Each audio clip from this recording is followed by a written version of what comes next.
Hi everyone, welcome back to our project management series. Today, we're talking about something every project manager needs to know: the project management life cycle.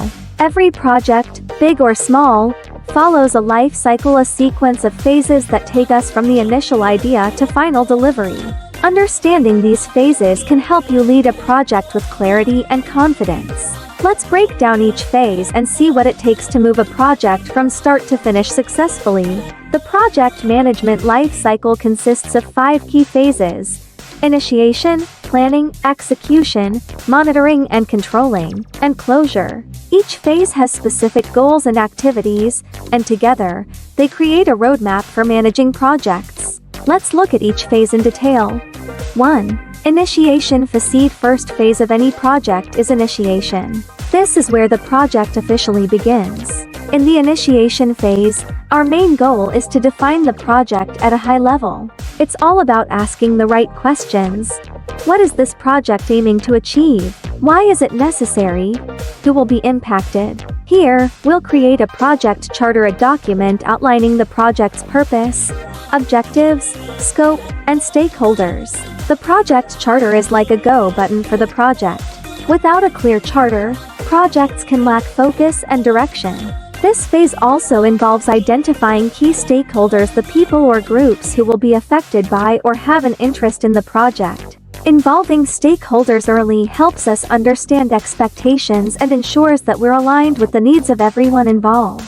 By the end of the initiation phase, we should have a clear idea of the project's objectives and the resources we'll need.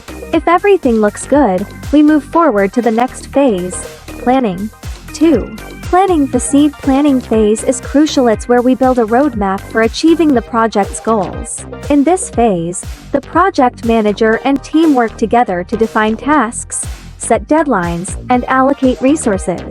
The key document here is the project plan, which outlines scope, what's included in the project and what's not, timeline, milestones and deadlines, budget, estimated costs and resource needs, risk management plan, identifying potential risks and planning how to handle them.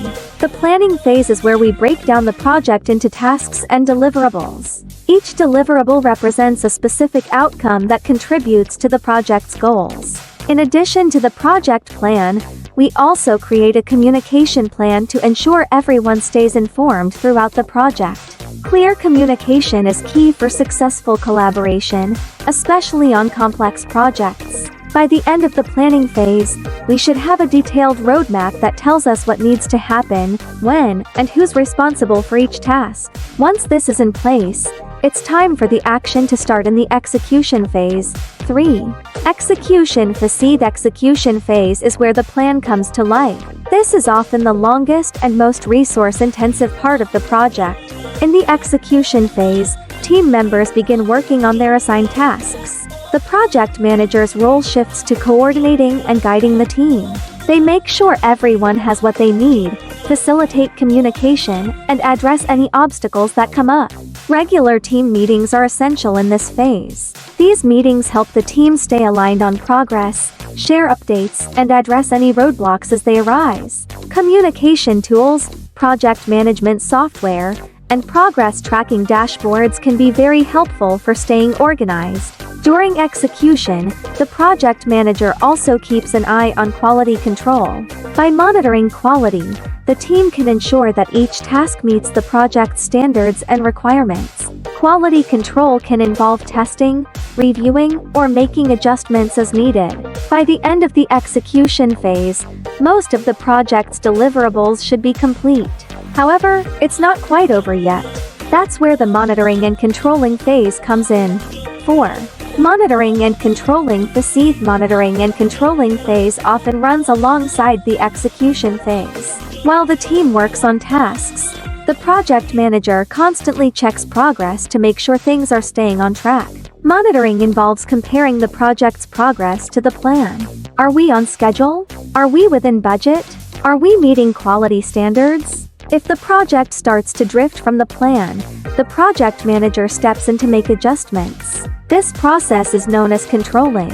One tool that project managers often use is the Key Performance Indicator (KPI). KPIs are metrics that help us measure the project's performance. Examples of KPIs include budget variance, how much we've spent versus the planned budget; schedule variance, how much time we've used versus the planned schedule; quality metrics, measurements that show if deliverables meet quality standards. Monitoring and controlling also involves risk management. If any new risks appear, the project manager works with the team to handle them. Addressing risks early helps prevent minor issues from becoming major problems. By the end of this phase, the project manager should feel confident that the project is on track and that any remaining deliverables are close to completion. This brings us to the final stage, closure. 5. Closure phase is where we wrap everything up. At this stage, the project manager ensures that all tasks are completed and all deliverables meet the project standards. One of the key activities in closure is the project review. The team and stakeholders come together to evaluate the project's successes and challenges. What went well? What could be improved next time? This review helps the team learn from the project and apply those lessons to future projects. The project manager also completes any administrative tasks, like closing contracts, releasing resources, and delivering final documentation. Finally, the project manager presents the finished project to the client or stakeholders for approval. Once everyone is satisfied, the project is formally closed, and the project team can celebrate their hard work. And that's the project management life cycle in a nutshell. To recap, we have 5 phases. Initiation. Define the project's purpose and goals. Planning. Create a detailed roadmap. Execution. Carry out the plan and produce deliverables. Monitoring and controlling. Track progress and make adjustments. Closure. Finalize the project and review the outcomes. Each phase builds on the one before it, creating a structured path to guide any project from idea to completion. Mastering these phases can help you lead projects with confidence, reduce risks, and increase the chances of success. If you found this helpful, please give this video a like, and don't forget to follow our page for more insights on project management. Have any questions or want to share your experiences with these phases? Drop them in the comments below. We'd love to hear from you. Thanks for watching, and see you in the next video.